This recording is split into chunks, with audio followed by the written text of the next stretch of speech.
Lin Fan sat on the edge of the sofa, holding a small, glowing rectangle of glass and metal. To anyone else on Blue Star, it was just a smartphone, but to Empress Longyu, it was a suspicious artifact of unknown power. She watched from a distance, her eyes narrowed, her hand hovering near where her jade sword used to hang. "This is a mobile phone," Lin Fan explained, sliding his thumb across the screen.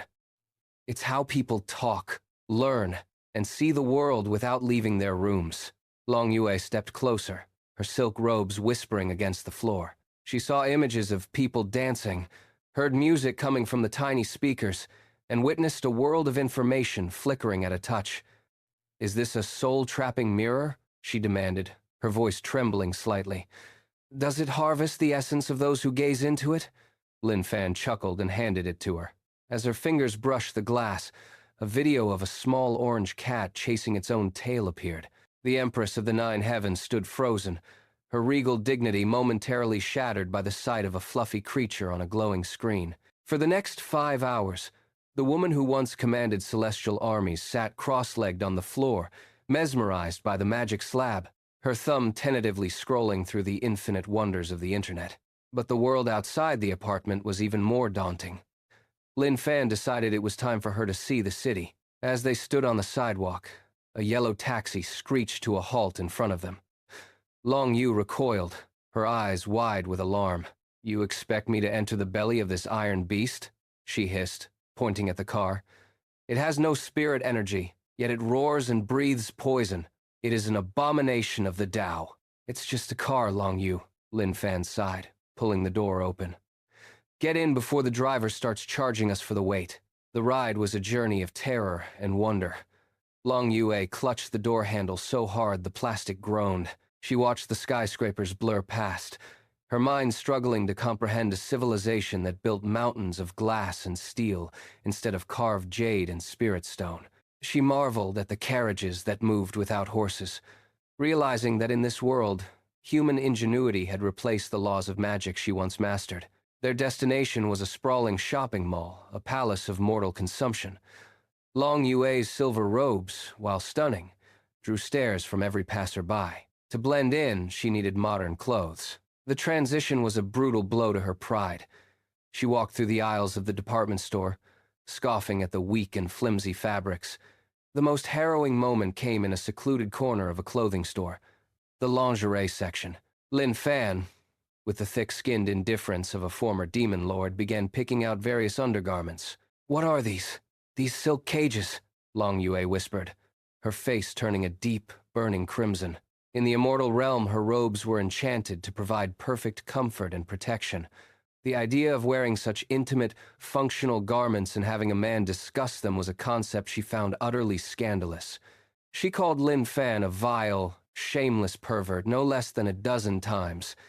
Yet as she looked at the advertisements of confident modern women, she realized that to survive here, she had to shed her old world's modesty.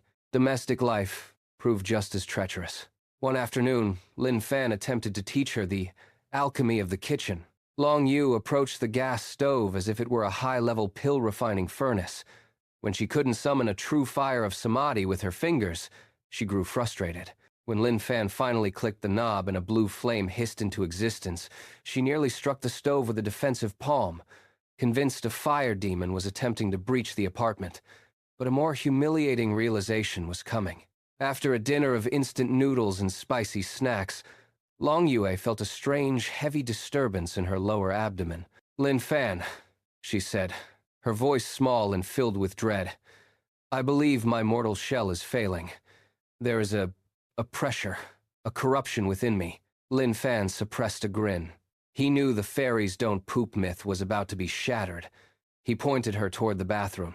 What followed was an hour of profound silence, punctuated by the Empress's muffled gasps of horror. She emerged from the bathroom looking as though she had lost a battle with a god. Her pride was in tatters. The realization that an Empress was subject to the same biological indignities as a common beggar was perhaps her hardest lesson on Blue Star. To lift her spirits, Lin Fan introduced her to the television. For Long Yue, the box of illusions was a window into 1,000 realms. She sat on the sofa for days, watching historical dramas and news reports.